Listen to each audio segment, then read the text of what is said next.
Hoy, martes 5 de marzo de 2024, nos reunimos nuevamente en esta actividad académica de la Fundación Excelencia, Liderazgo y Transformación, con el fin de desarrollar el episodio número 501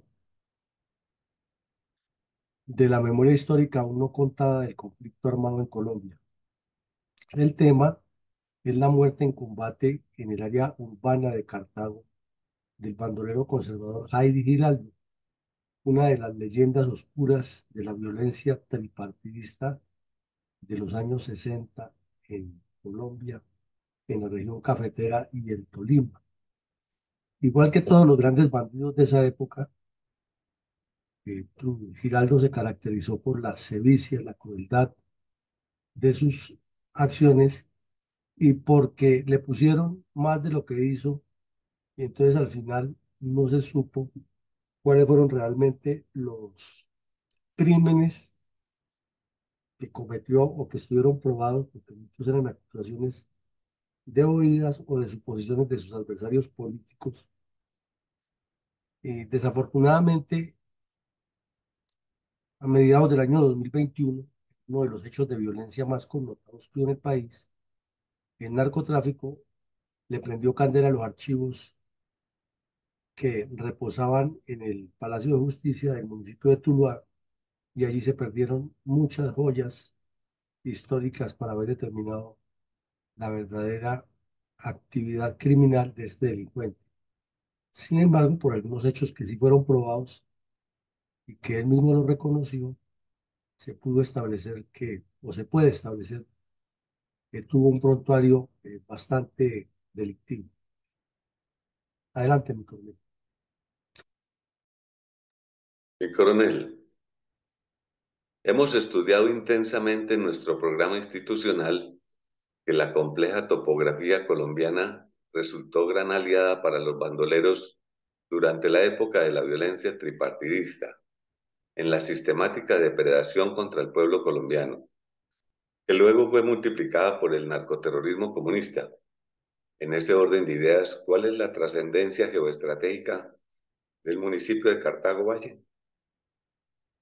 En la pantalla observamos dos mapas con sus respectivas infografías. Como ya lo sabemos por estudios anteriores, el departamento del Valle del Cauca ocupa un territorio esencial para la geoestrategia del Cádiz del Pacífico, ya que está ubicado exactamente en el centro occidente de Colombia y es un departamento que une la selva chocuana con la costa pacífica, que tiene su propia selva tropical pacífica y que tiene dos cordilleras, como lo vemos aquí en este mapa de la derecha. Bastante irrigado, muy pródigo en agricultura, su territorio es de los más aptos para el desarrollo agropecuario en Colombia y con una riqueza excepcional en el valle del río Cauca que separa las dos cordilleras y tiene en ese epicentro una gran cantidad de ciudades eh, más o menos desarrolladas y con un buen eje de comunicaciones sobre la vía que viene de Cali hacia el centro del país. El municipio de Cartago, como lo vemos en el mapa, está ubicado en la margen oriental del río Cauca. Eso nos indica que está sobre las estribaciones y sobre la parte, también alcanza la parte alta de la cordillera, limitando esencialmente con los municipios de Risaralda, con los departamentos de Risaralda y Quindío. Es más, entre la ciudad de Cartago y la ciudad de Pereira hay una corta distancia. Y también es un territorio muy apto para la agricultura, pero con un historial de violencia desde su propio nacimiento, de la época en que Jorge Robledo, el mariscal español, lo fundó hasta nuestros días, infortunadamente por su ubicación geográfica de paso eh, entre regiones tan importantes, ha sido epicentro de violencias. Durante las guerras civiles hubo varias batallas aquí que son muy conocidas de los ejércitos liberales y conservadores. Y durante la violencia se radicalizó eh, la sumatoria de sucesos, afectando aún más esa convivencia en esa región. Y limita además muy cerca con municipios que también tienen una larga historia de acciones violentas, como Bando, Alcalá, Ulloa, La Victoria, Zarzal, La Unión, Toro, Argelia, Anserma. Inclusive, pues no está muy lejos del municipio de Tuluá, que es el centro, corazón del valle, que ha sido también muy afectado por todo tipo de violencia. Y terminada la violencia tripartidista, no se asentó allí la violencia comunista, pero sí la violencia del narcotráfico. Entonces es un municipio de una historia especial por su misma geografía, ya la miremos las fotos, es precioso, es espectacular. Esto, como vemos, esta foto es hacia la cordillera central, cuando se va alejando del Valle del Magdalena, cruzado por el río La Vieja. Y vemos que en la parte donde es más montañoso, ya es muy quebrado, muy alto, a diferencia de la parte urbana que es plana, como se ve en esta foto. Entonces, en la medida que se va avanzando hacia el oriente, el municipio se va adentrando en la cordillera central, donde hicieron sus fortalezas todos los bandidos, inclusive Jair Giraldo, pues encontramos este tipo de vegetación y este tipo de terreno muy difícil. Y aquí vemos algo muy característico de nuestra topografía rural. Al fondo, la cordillera cada vez más tapada, lo cual facilita el movimiento de cualquier guerrilla y la cantidad de pliegues que tiene y el daño que le ha causado al ecosistema el ser humano para desarrollar ganadería extensiva o agricultura de manera irregular. Entonces, esas son unas características muy generales de este municipio que nos lo describe y nos da la pauta para entender el escenario en el que se han desarrollado todo tipo de violencias con una zona urbana grande, poblada, con acceso a la cordillera y hacia el occidente, no es sino cruzar el río Cauca, que tiene buenos puentes, y ya está en la cordillera occidental, que también tiene más o menos las mismas características, e inclusive otras porque desciende al Océano Pacífico. Mi Adelante. coronel, Sí, ¿sigue hablando? no, sí, sí, Mi coronel, ¿cuál era la situación de seguridad general del área que está usted analizando y de otras áreas de nuestro país? bueno, estamos hablando de la época de 1960 y vemos que este río que tiene una foto aquí que se ve hermoso, que es de paseos de olla, como llamamos los colombianos en las zonas rurales, eh, tiene mucha historia, que es el río La Vieja.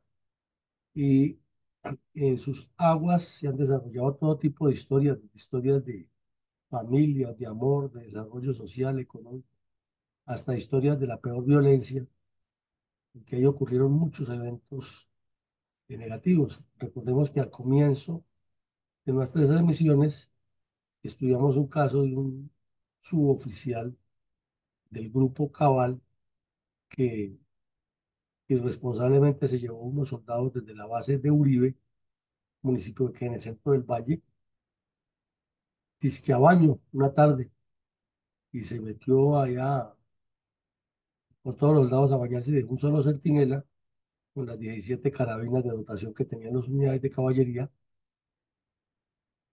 Y cuando estaban bañándose, aparecieron los bandidos, asesinaron al centinela y se robaron las 17 armas y, y la ropa de los soldados, nos dejaron prácticamente desnudos. Y fueron los civiles los que corrieron a avisar a la base lo que había ocurrido. Eso por mencionar algunos, pero en las aguas del río La Vieja han sido muchas las personas que han aparecido asesinadas en medio de esa vendetta. Entonces, al mirar un poco la historia de ese fenómeno, vemos que para el Valle del Cauca y en específico para el municipio de Cartago, había múltiples cuadrillas tripartidistas. O sea, por allí se movían liberales, conservadores y comunistas, porque como vimos en el mapa, sale al Tolima, sale al Quindío, sale a Risaralda y se adentra también en el Valle del Cauca y puede cruzar las dos cordilleras. Es una zona de bastante movimiento, de mucha riqueza. Además, en el clima medio muy cafetera, en las dos cordilleras. Y en el momento, pues el café era la riqueza de Colombia o el principal producto de exportación y caían con todo a extorsionar los urbanos. El señor Lleras Camargo, recién nombrado presidente, había creado una comisión conciliadora o reconciliadora que dio algunas recomendaciones, pero no terminó en mayor solución. También estábamos en la época de la segunda violencia tripartidista, ya lo hemos explicado. La primera fue entre el 48 y el 46 y el 53. Vino el gobierno del señor Rojas Pinilla que apaciguó los ánimos, pero en el 58, cuando retornaron los civiles al poder, se revivió esa violencia tripartidista y desafortunadamente tanto el Valle como este municipio fueron blanco de mucha violencia. Allí, con todo lo que ocurría y con base en el Comando Autónomo del Tolima que había propuesto el general Hernández Pardo, quien ahora era comandante del ejército, el general Alberto Ruiz Novoa, propuso un plan de integración de las instituciones del Estado para combatir la violencia. Y ese fue el origen del Plan Lazo que se activó 2 años después.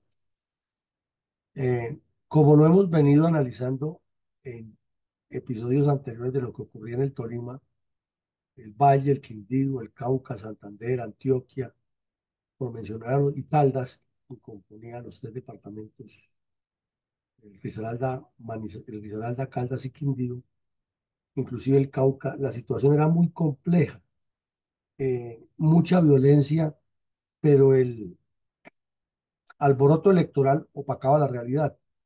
Y el Partido Liberal, encabezado por el señor Darío Echandía, que estaba completamente dedicado a una tarea pro-gobiernista en favor de Lleras Camargo y del Frente Nacional, eh, opacaban esta realidad y minimizaban esa violencia, a pesar de que gente de su propio partido y gente de los otros dos partidos, en especial del conservador, decían lo mismo, pero estaban promoviendo ese tipo de cuadrillas. Y por su parte, los comunistas, instigando la violencia revolucionaria, entonces hacían parte del trío, pero los comunistas utilizaban el término de que se necesitaba la paz para que no atacaran más al campesinado y que esa paz se lograba cuando se les reconocieran una gran cantidad de exigencias que nunca tendrán límite para ir un barril sin fondo. Se les puede entregar la Luna y Marte y Júpiter y ahí no piden a Neptuno y a Saturno y se les entrega a Neptuno y Saturno y piden la constelación Andrómeda completa y les entregan eso y luego piden los no sé cuántos miles de universos que existen según los científicos y tampoco los satisface. Entonces, todo eso hizo una metástasis en que había un contubernio de finqueros y bandoleros, depende de la identidad que tuvieran. Además, porque era una necesidad de autodefensa. ¿En qué sentido? En que si los liberales asesinaban a unos conservadores, inmediatamente bandas de conservadores encabezadas, por ejemplo, por este Giraldo, por Cabo Yate, por Efraín González, o por Juano Betancur, o por Melco y otros bandidos que hemos oído nombrar aquí, venían y asesinaban a un grupo de conservadores. Y en breve la respuesta era atroz y salvaje por parte de Chispas, de Stipe, Sangre Negra, La Seca, el Mosco, un poco de bandidos que pululaban por la región.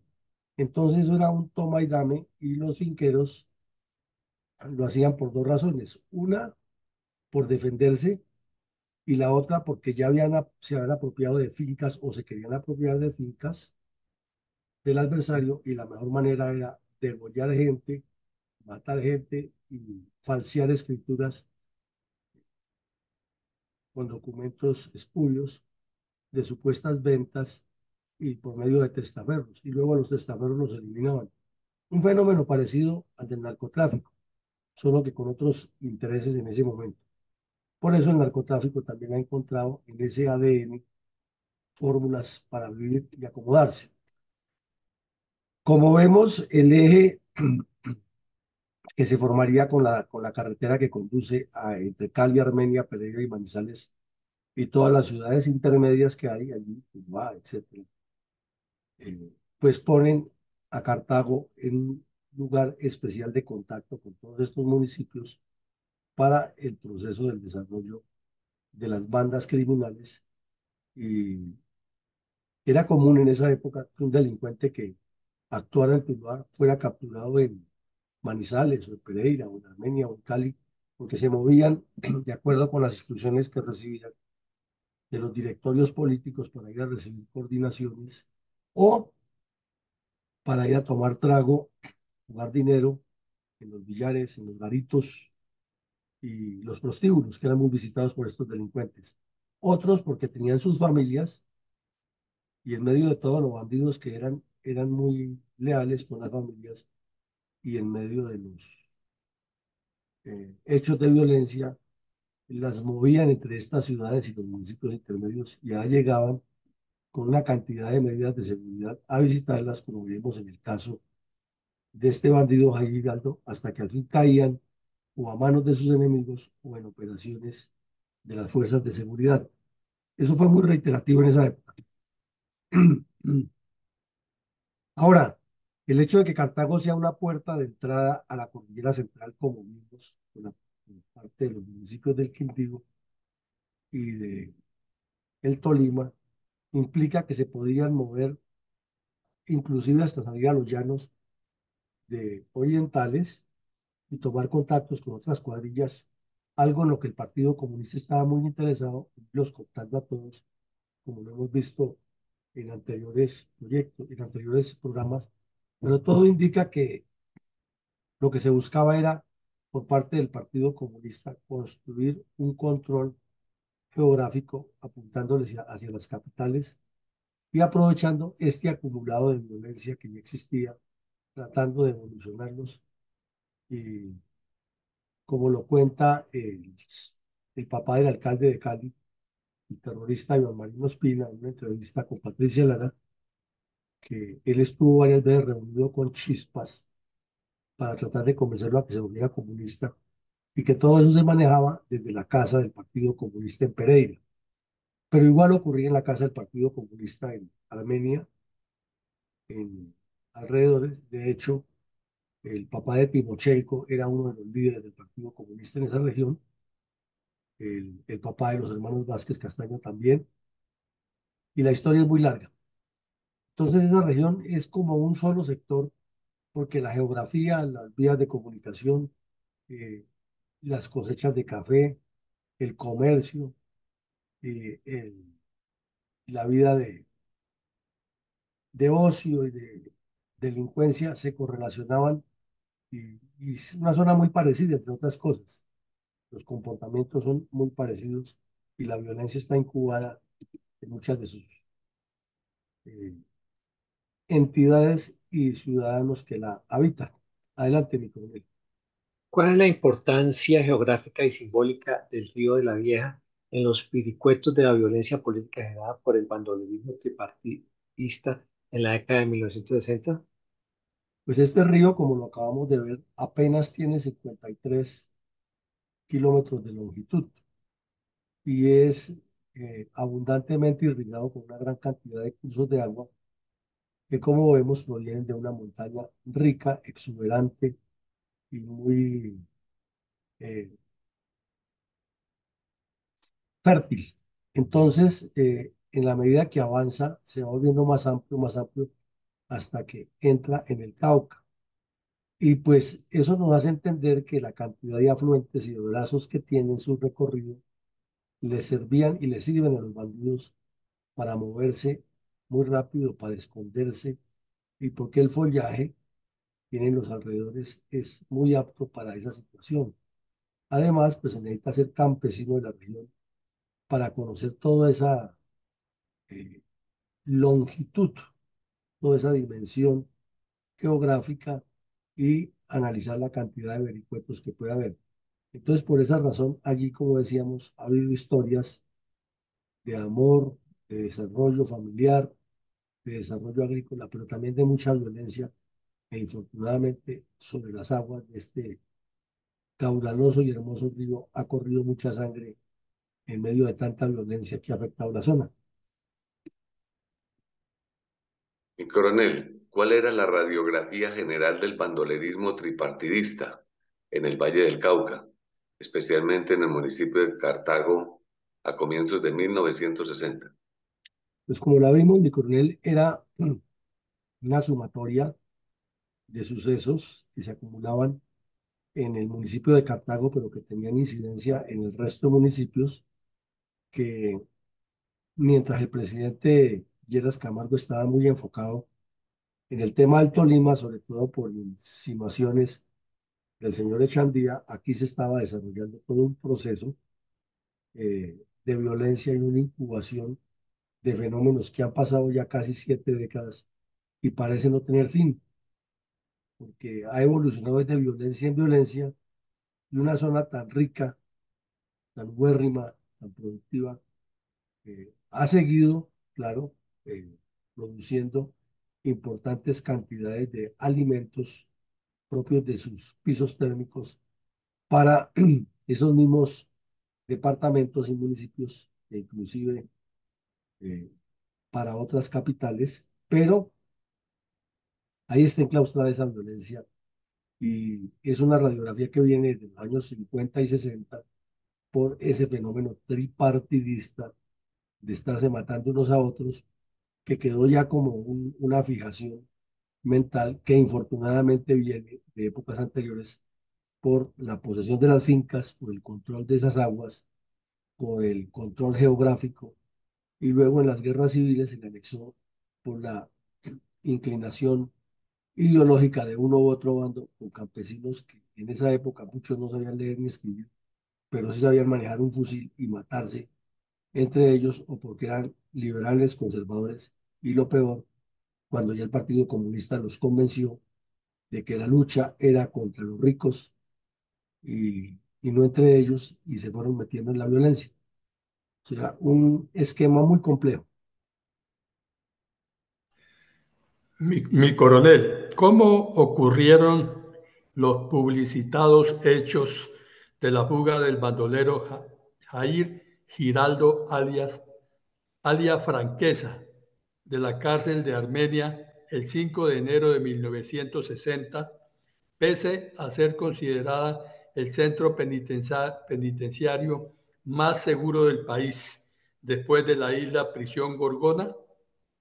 Pues mi coronel, alrededor de este bandido se construyó toda una leyenda oscura, una leyenda de crimen y algunas de las acciones que se le atribuyeron no las hizo, otras sí, pero igual era un criminal de la peor laya.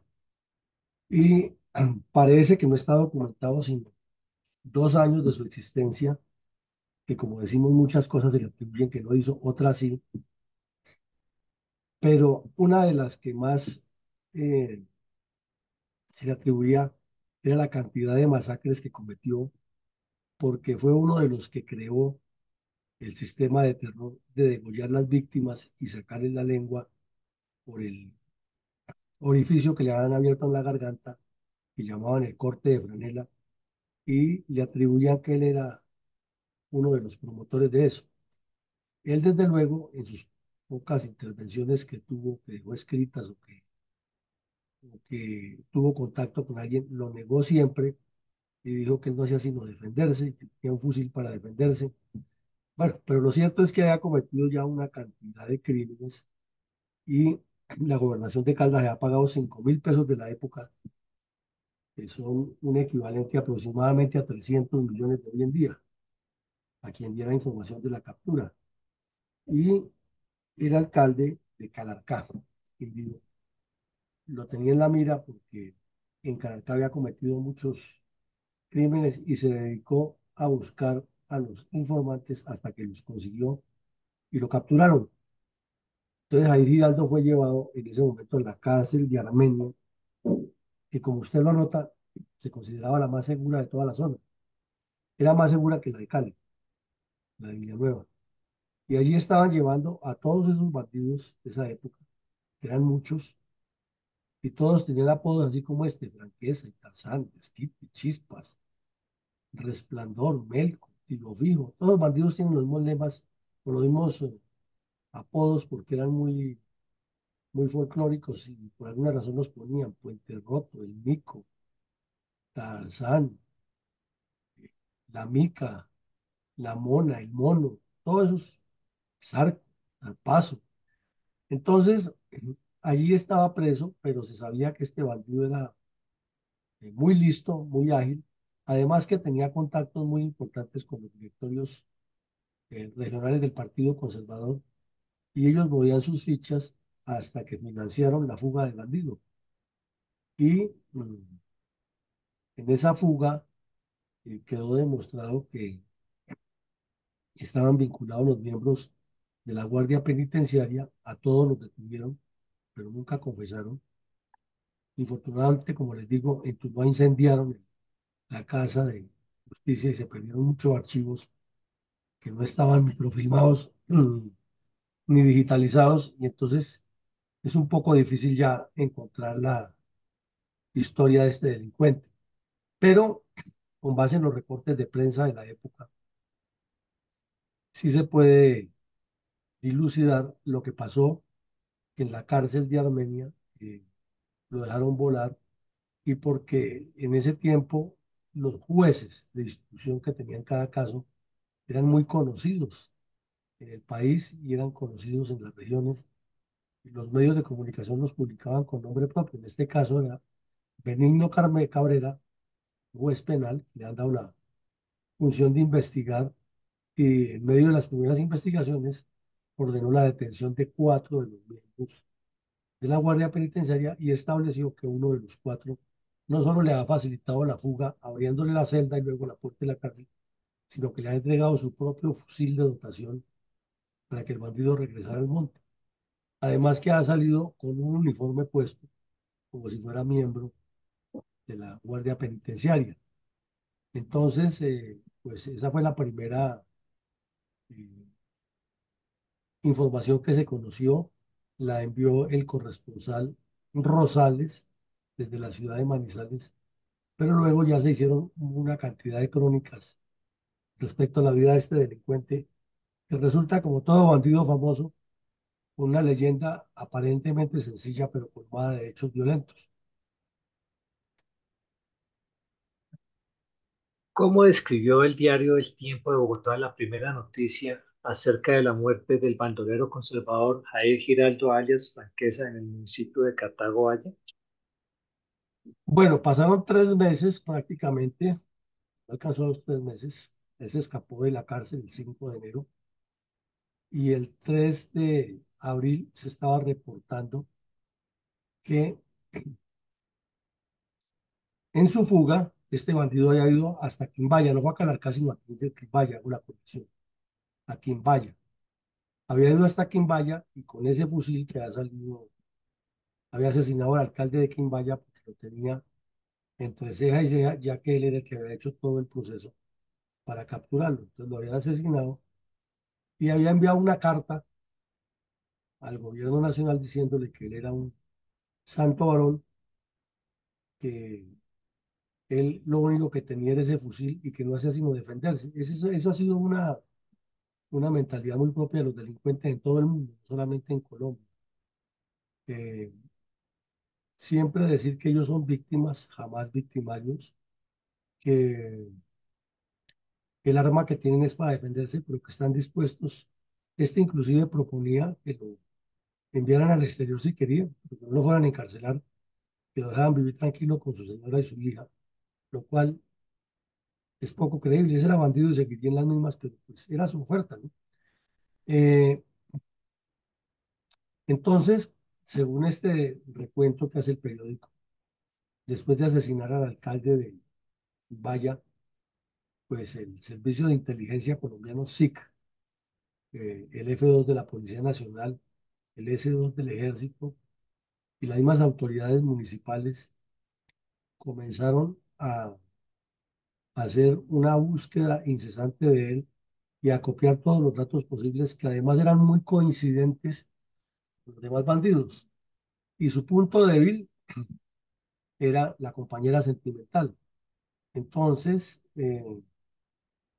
se comenzaron a hacer seguimientos. Y inicialmente el periódico El Tiempo dice eso, que con base en las observaciones, los seguimientos y el trabajo que hacía el servicio de inteligencia, los detectives, como lo llamaban en ese tiempo, lo han localizado en una casa donde había puesto resistencia, lo han eliminado. Entonces, que la noticia se regó por toda la región, que inclusive habían ubicado la casa de la mamá del bandido, porque también estos bandidos tienen esa característica casi siempre, que son muy atroces con todo el mundo, pero generalmente llegan donde la mamá y se vuelven unas ovejas y además tienen la necesidad de ir a visitar a la mamá. Y más como casi todos son creyentes en medio de toda esa violencia que cometen, son creyentes, van a buscar que la mamá los bendiga. Es un comportamiento extrañísimo que ha sido propio de los bandidos más criminales en Colombia y en el mundo, sobre todo el mundo occidental. Entonces, aquí resaltan también que era el promotor de los cortes de franela, pero que resaltamos que no es el único, ni que solamente los conservadores hacían ese corte de franela. Era, como les digo, cortarle el cuello y sacarle la lengua. Pero lo hacían todos, todas las corrientes. Pero la propaganda se la achacaban solamente a unos y es un tema que todavía no se ha analizado lo suficiente y menos ahora sin documentos se puede evaluar. Adelante, mi compañero.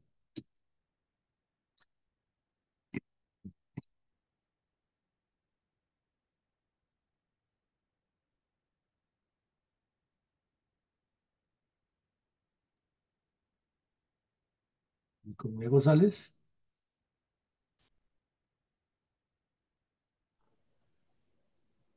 No, sin sonido, ¿qué pasó? Porque el mismo periódico publicó el día siguiente una crónica titulada En un año, Jair Giraldo se convirtió en el más temible bandolero.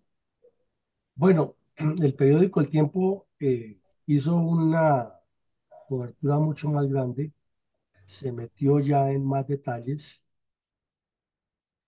eh, conoció también nuevos datos de procedimiento, cómo se hizo, y estableció, entre otras cosas, que tenía muchos colaboradores, porque el Partido Conservador era el que organizaba toda su logística, que se movía muy bien por toda la región y que tenía distintas casas en distintos municipios donde miembros del partido le prestaban la habitación para que llegara de paso y se encontrara o con sus contactos y en este caso con la mujer que tenía la compañera sentimental Lilia Bernal. Eh, Comenzaron a recibirse informaciones que en el municipio de Caicedonia, que no queda lejos de allí, se habían quedado unas noches, se habían encontrado con la mujer y luego ella había partido para Uribe, municipio de Uribe en el Valle, y él se había perdido, pero entonces se suponía que en cualquier momento ella y él se encontraban nuevamente. Entonces la gobernación activó una nueva recompensa con base en esa información y obviamente apareció quien estaba interesado en ganarse la recompensa y se enfocaron unos equipos de trabajo en Quimbaya, Caicedonia y Sevilla. Y por fin en Caicedonia se consiguió la información que allá iba a llegar nuevamente la señora eh, Lilia Bernal, la mujer de Giraldo, que de ahí se iría hacia Uribe y de Uribe tomaría un bus de Expreso Palmira con dirección a Cartago. Como ven, aplicaban una cantidad de medidas de seguridad para que nadie los detectara. Sin embargo, a la señora la siguieron hasta que llegaron a la casa donde estaba ya el bandido esperándola, a reunirse con ella, Los agentes de inteligencia montaron todo el observatorio para evitar que se fuera a escapar, que salieran, y fueron coordinando la llegada de tropas del ejército y la policía para rodear la casa. Ya estando la casa rodeada con soldados y policías ubicados en los techos, pues procedieron a decirle que saliera y se entregara. Obviamente el bandido andaba con su fusil para todas partes y salió, eh, se escondió en un zarzo. Entonces de adentro de la casa decían que no, aquí no hay nadie, pues déjenos revisar. Y en el momento que fueron a revisar, el techo se desfondó y el bandido cayó al piso. Pero era una persona muy ágil. Se disparó contra los miembros de la fuerza pública, pero estaba perdido, ahí murió. Y además fue una muerte atroz porque le dispararon de todos lados al mismo tiempo, le causaron 12 impactos, o sea, como quien dice, para que se muriera dos veces. Y ahí cayó el bandido, cayó la leyenda y la noticia fue, pues obviamente muy difundida, en particular en la región de Pijao, en el Quindío, donde ha cometido muchas atrocidades y sí se ha identificado personalmente. Entonces, pues resaltaron un montón de actividades de lo que el delincuente hacía, lo que ha significado ese golpe, los contactos que tenía, cómo lo hacía, la hora exacta en que ocurrieron los hechos. eh, lo llamaban el depredador del café, era uno de los títulos que tenía, pero también contaron parte de su historia y es donde ponen en duda que todos los crímenes que le atribuían fueran ciertos. Y lo describen como que cuando comenzó un año antes de ser conocido, año y medio antes de la muerte, era un cogedor de café. Pero en esa violencia que se desató por su filiación conservadora, fue rápidamente reclutado por las cuadrillas conservadoras y por su agilidad física que tenía y su disposición mental y física para ser una persona de armas, pues pronto se convirtió en un delincuente famoso y quizás sí mató un poco de gente, no tanta como digan. Infortunadamente no hay ya la forma de verificar todos los datos e inclusive víctimas que sobrevivieron a sus acciones pues ya murieron y además estaban muy ideologizadas, muy polarizadas, entonces sus relatos siempre son desfigurados y poco reales. Quizás en las inspecciones de policía, revisando, haya datos que conduzcan a aclarar más su realidad. Algunos lo relacionan con Efraín González, otros no, pero lo cierto es que eran de la misma orientación ideológica. Eso podría resumirse lo que ya se aclara en el nuevo informe que produce el tiempo. Mi coronel, ¿qué otros aspectos resalta esa crónica acerca de la turbulenta y mítica existencia de este criminal? Pues que el entierro, la sepultura de este delincuente fue otro espectáculo, porque resulta que los sacerdotes de los municipios cercanos a Cartago se negaron a enterrarlo en el cementerio católico y decían que lo enterraran en otro cementerio, que en otra parte del cementerio que estaba destinada a lo que llamaban los suicidas o los dejados de la mano de Dios.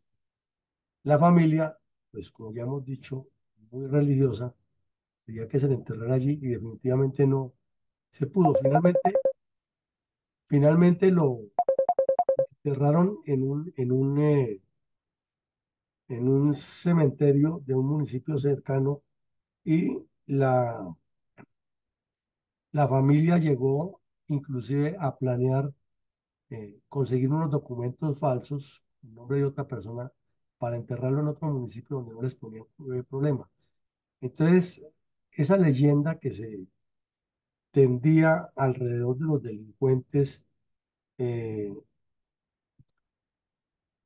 es muy común, inclusive el temor de los sacerdotes en esa época, que sigue siendo el de ahora, como pasó con el cura Camilo Torres y con otros bandidos, con Efraín González. Era decir dónde estaba la tumba porque la gente lo convertía en santuarios y sus seguidores iban era a alabarlos. Y pues vimos que con el de Pablo Escobar convirtieron fue en un santuario la vida de este delincuente. Entonces, eso está muy arraigado en el ADN de muchas comunidades y este bandido no podía ser la excepción. Ahí llegaban a rezarle. Entonces, su sepultura fue todo un espectáculo. Lo mismo que su velorio. En su velorio que le hicieron inicialmente en Cartago, una romería de gente impresionante para ver, algunos para verificar que sí estuviera muerto y otros para rendirle honores a semejante criminal. Entonces, ¿cuál era la relación de Jair Giraldo alias Franquesa con los reconocidos bandoleros conservadores Efraín González Telles, alias Siete Colores, Don Juan o hermano Juanito y alias Caboyate? Pues el tema es que todos delinquieron por la misma época. Ellos actuaron en nombre del Partido Conservador y los directivos los manejaban.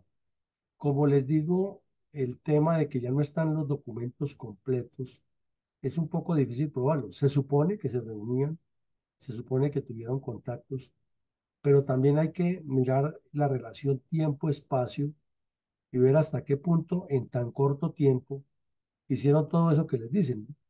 O sea, los crímenes sí existieron. Que todos los cometió Giraldo es difícil probarlo. Que todos los cometió Efraín González es difícil probarlo. O que todos los cometió el Cabo Yate es difícil probarlo. Lo cierto es que fueron tres bandidos que tenían el mismo color político y que tuvieron un final muy parecido, casi que parecido. Por lo menos Giraldo y González murieron en casas, viviendas, y también por mujeres. El Cabo Yate tuvo un final también trágico, un poco diferente, pero era de la misma línea. Entonces, dijéramos que tenían una estructura, una relación orgánica, pero que no hay suficientes eh, pruebas para decir que allí estaban permanentemente reunidos. Sin embargo, tenían la misma línea ideológica, la misma conducción por el partido político. Coronel, rindamos con reverencia un minuto de silencio en memoria de los cientos de víctimas del bandolerismo tripartidista en la década de 1960.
Mi coronel, ¿cuáles reflexiones de orden estratégico podríamos derivar de la muerte en combate del bandolero conservador Jair Giraldo, alias Franquesa, en tras exitosa operación urbana en el municipio de Cartago, Valle del Cauca, en abril de 1960? Pues mi coronel, como se ve por los pocos documentos que hay, eh, el, eh, el hecho ocurrió en una zona urbana luego de una actividad eh, de inteligencia coordinada por varios estamentos con una vinculación muy directa de las autoridades municipales, departamentales, con el pago de recompensas, que eso es fundamental. Sé que eso es lo que más odian los bandidos y muchos de los críticos porque dicen que eso se llama el sapeo, pero es una fórmula que ha funcionado aquí y en todas partes del mundo y sabemos que en Estados Unidos es una de las más poderosas para combatir la delincuencia. Eh, entonces, esta operación urbana reúne una cantidad de connotaciones eh, especiales que la hacen especial porque ni el ejército ni la policía estaban entrenados en ese momento, ni existían manuales de conducción de operaciones urbanas contra guerrillas o contra grupos armados, sino que todo era que se iba desarrollando dentro de la misma dinámica de las operaciones. Eh, pero también surge de ahí otra enseñanza, y es que como lo hemos dicho ya en varias ocasiones, la función del Estado es prestar seguridad y generar desarrollo. Y eso significa lo que ahora llaman la transdisciplinariedad o la coordinación transversal. Pues aquí nos demuestra este hecho que era supremamente necesario una coordinación interinstitucional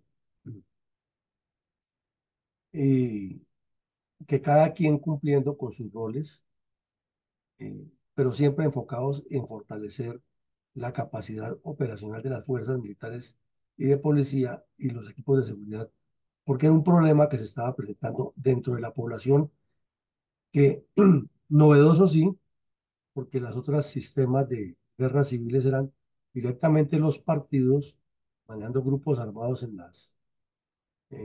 al estilo de guerra regular en las áreas rurales y aquí ya eran grupos urbanos rurales de pequeños eh, estructuras causando daños a nivel local en diferentes puntos a la vez. Es decir, una especie de guerra de guerrillas manejada de una manera eh, muy ágil, lo cual obligó al Ejército Nacional a producir manuales que se llamaba Lucha contra bandoleros y guerrilleros. Ya se estableció por primera vez por parte del Ejército de Colombia una doctrina que no existía en casi ningún ejército del mundo, una doctrina militar. Eh, Ocurrió también que el gobierno nacional le metió un enfoque parcial y muy parcializado, además de que era parcial para la violencia en su total, era parcializado sobre el Tolima, por la razón que ya hemos explicado varias veces de el origen geográfico del señor eh, Darío Echandía, mucha atención al Tolima, pero entre tanto, como vemos aquí, el Valle, el Quindío, el Cauca, Santander, Antioquia, Cundinamarca, se fueron quedando rezagados de ese proyecto de acción y entonces ni funcionó en el Tolima, ni funcionó en estos departamentos y ni se aplicó el plan Lazo por las razones que ya hemos explicado y finalmente la violencia existe hoy en esas regiones con mayor fuerza que en esa época. Desde luego, pasar de ser unas fuerzas militares regulares que traían experiencia en Corea, que han tenido que soportar a un gobierno militar durante 5 años, se les presentó un nuevo reto que ya no era enfrentar a cuadrillas o grupos grandes como en la primera violencia, sino que eran grupos pequeños de bandidos que sí atacaban, fuerzas militares, porque asesinaron muchas veces soldados y policías, robaron fusiles y atacaron bases. Es que aquí hemos visto muchos episodios anteriores del principio de este programa que ocurrieron allá en el Cauca, en el Valle del Cauca precisamente, pero ya cuando se entró a buscar cuadrillas que cometían este tipo de delitos y que le multiplicaban la expoliación de las fincas a los campesinos y asaltos masivos contra haciendas y crímenes de 28, 30 y 40 personas, cambió la dinámica y el reto era mayor porque las fuerzas militares por lo general son grupos casi estáticos que se mueven en maniobras colectivas de guerra regular y este tipo de operaciones ágiles pues requieren son grupos como cazadores, lo que llaman en Estados Unidos los Rangers, y eso hizo que cogiera mucha fuerza la escuela de lanceros con los cursos de lanceros, contra guerrillas, localizadores, etcétera. Eh, Al final lo que uno mira es que todas estas cuadrillas fueron eliminadas por los soldados, por los policías, y dijéramos que son victorias militares acumuladas una tras otra.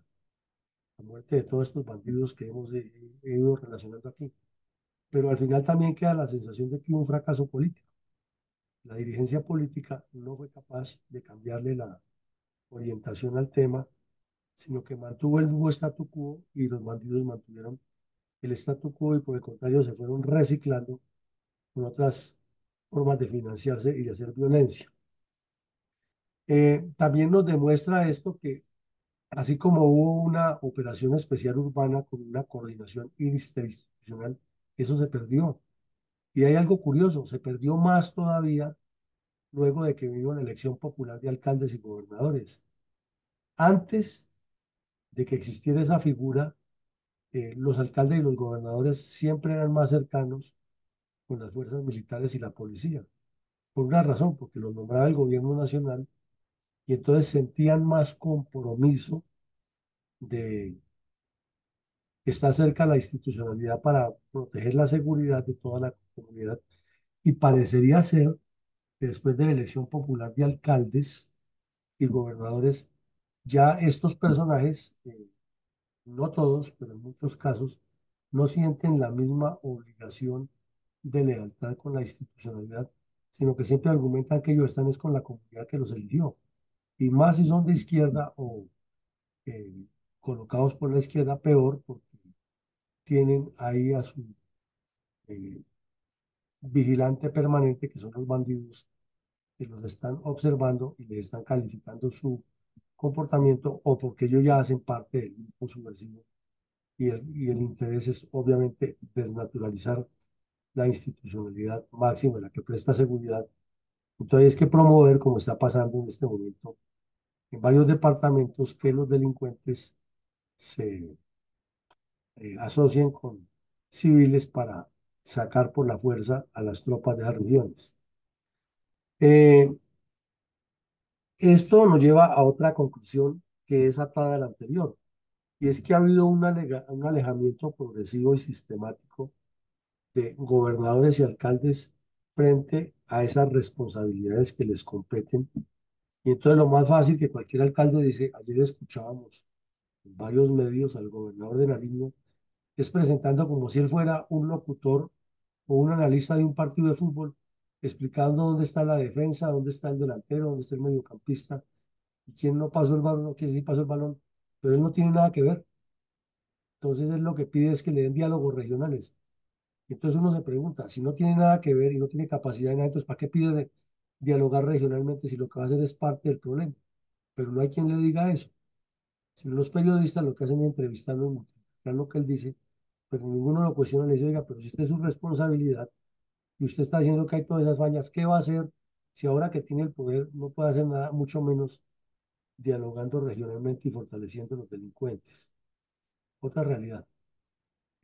Lo hemos resaltado permanentemente, la sociedad civil absolutamente desinformada, totalmente desinformada.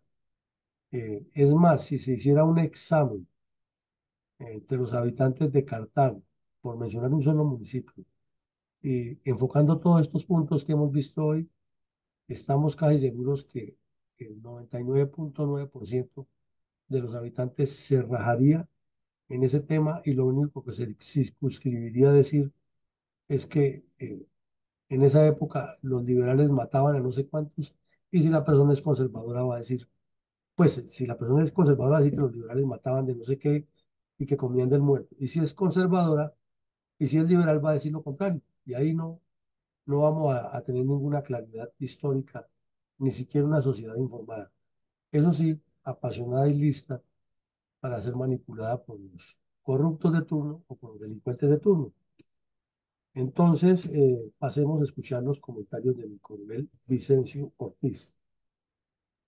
Sí, Jaime Giraldo, conservador, delinquió sobre Pijao, Génova, Circás y Montenegro y asesinó al alcalde de Quimbaya y a su hijo en febrero de 1960.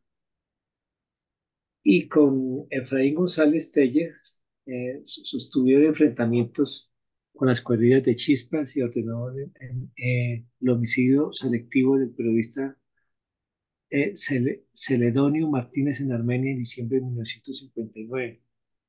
La, la fuga de este bandido fue muy elocuente, pues fue un trabajo con un ejercicio de persecución y de captura, e inclusive, pues ya lo relató mi coronel, pues se ofreció una cuantía grande por este bandido. Tanto así que en el editorial del Tiempo también reflejan sobre eso, que se veía muy conmocionado toda la diligencia política del gobierno, pues había ofrecido 5.000 pesos de esa época por este bandido y pues la corrupción desde entonces ha existido y es así, pues que como lo narraron, se enfocó. Muchas gracias. Muy amable, Vicente. Entonces, usted lo corrobora todo lo que pasó con este delincuente y es un caso más que no deberíamos olvidar en la historia, pero estaba completamente guardado y aquí estamos haciendo la tarea de desempolvar todos esos archivos periodísticos y documentos que nos permitan traerle a la memoria de los colombianos el recuerdo de quiénes fueron y quiénes son los responsables de lo que ocurre. Para cerrar nuestro episodio de hoy, escuchemos el mensaje institucional.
Bueno, entonces llegamos al final, nos vemos esta noche con la videoconferencia de mi coronel Caicedo acerca de la Constitución y les agradecemos mucho su asistencia.